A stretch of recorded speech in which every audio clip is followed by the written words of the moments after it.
from home and nalakwatserang cooking ina. Hi pretties! Nakasakay na rin ba kayo ng Roro? For today's vlog, sasakay nga tayo ng Roro from Puerto Galera to Batangas Port.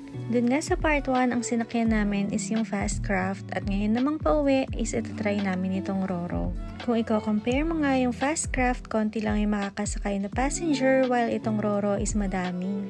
Dito pala yung pinili namin is yung open space. Feeling ko kasi parang nag-island hopping ka lang pauwi. Ang ganda nga ng view tapos ang lakas pa ng hangin at hindi masyadong mainit. Parang nakikisama nga sa amin yung panahon kasi medyo cloudy lang siya ngayon. Kaya sabi ko tama nga yung naging desisyon namin na itry yung Roro pauwi. After ilang minutes nga nainip na yung kids kaya nagyaya na sila lumibot dito sa Roro. Ganito pala yung itsura doon sa loob ng Roro at ito yung covered. Same lang din yung price kung dito ka upo sa loob o kaya doon sa open space. Meron din sila ditong mini canteen kung saan pwede kang bumili ng mga snacks. Pwede ka nga din magpatimpla ng coffee, magpaluto ng instant noodles at meron din ditong mga chips. Ito nga yung binili namin kasi ito yung trip nila today. After that, in-enjoy na namin yung view at umupo na lang kami hanggang makarating kami sa Batangas Port.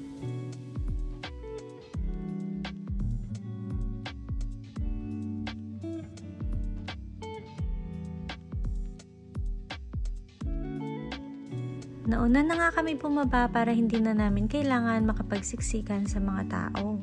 Dito sa ibaba nilalagay yung mga sasakyan kung isasakay sa Roro. After namin makalabas sa pier, nag-tricycle lang kami para pumunta dito sa parking. Dito nga kami nagbayad ng parking for 3 days. Pagdating nga namin dito, halos wala ng mga sasakyan at kami na lang yung natitira. Pero okay lang din naman kasi may nagbabantay at safe na safe mag-iwan ng sasakyan dito. Nilagay na namin yung mga gamit namin sa sasakyan at ready to drive home na kami. Sobrang enjoy and worth it nga ng aming Puerto Galera vacation. Parang kulang pa nga yung mga araw at kung pwede nga lang magstay ng mas matagal. Kung sobrang enjoy nga, sobrang pagod din yung mga kids. Mabilis nga lang din yung biyahe namin pauwi dahil dito sa bagong highway. See you sa next vlog mga pretties! Bye!